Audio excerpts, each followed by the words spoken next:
অ' গাইছ ক'ত পাহাৰত দাউৰবা লৈলো মোক আজি এন্তে নমস্কাৰ সকলোকে তো বহুত দিনৰ মূৰত আই এম বেক তো বলক গাইছ আজি আমি ৰানিং কৰিব যাম বুলি ভাবিছোঁ এতিয়া বাইক লৈ কেনে ৰেডি এতিয়া যাবৰ কাৰণে তো বলক আহি গ'লো আমি হাইৱে লাগি এইটো হ'ল ছয়গাঁৱৰ হাইৱেটো মানে মই এতিয়া আজি ছয়গাঁৱতে আছোঁ এতিয়া আমি আজি ৰানিং কৰিবৰ কাৰণে যাম ফিল্ডত গোবৰ্ধন ফিল্ডত এতিয়া যাই আছোঁ গোবৰ্ধন ফিল্ডত তো গাইছ ফাইনেলি আমি ফিল্ড আহি পাই গ'লোঁ এতিয়া তো এতিয়া বলক এতিয়া আৰম্ভ কৰোঁ আৰু লাহে লাহে এতিয়া অলপমান ৱাৰ্ম আপ কৰি লৈছোঁ গাঁৱটো এতিয়া ৰানিং কৰা আৰম্ভ কৰি দিলোঁ গাইছ তো বলক ৰানিং কৰাৰ পিছত লগ পাই আছোঁ এতিয়া ফাইনেলি ৰানিং কমপ্লিট কৰাৰ পিছত তাৰ পৰা ওলাই দিলোঁ এতিয়া মোক এহেঁতে লৈ যাই আছে গোবৰ্ধন পাহাৰত এতিয়া পাহাৰত দাউৰাব মোক আজি এতিয়া ফাইনেলি আহি পালোঁ গোবৰ্ধন পাহাৰ ইয়াৰ পৰা দাউৰবা লাগিলোঁ ওপৰলৈকে এইবাৰ এতিয়া এহেঁতে আৰম্ভ কৰি দিলাই আমাৰ ফাটি গৈছে একো নাই বলক যাবাই লাগিব উপায় নাই আৰম্ভ কৰোঁতে মোক এৰিয়ে গেল কি কৰিম এতিয়া এতিয়া মই একেলাই পাছত থাকিলোঁ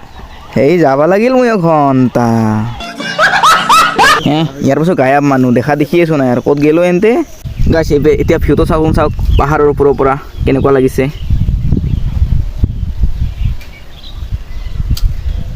এতিয়া গাইছ কোনোমতে চিচিৰি বেগেৰে তল আহি পালোঁ এতিয়া আৰু হ'ব পাই দে আজিলৈ এৰিছোঁ বাই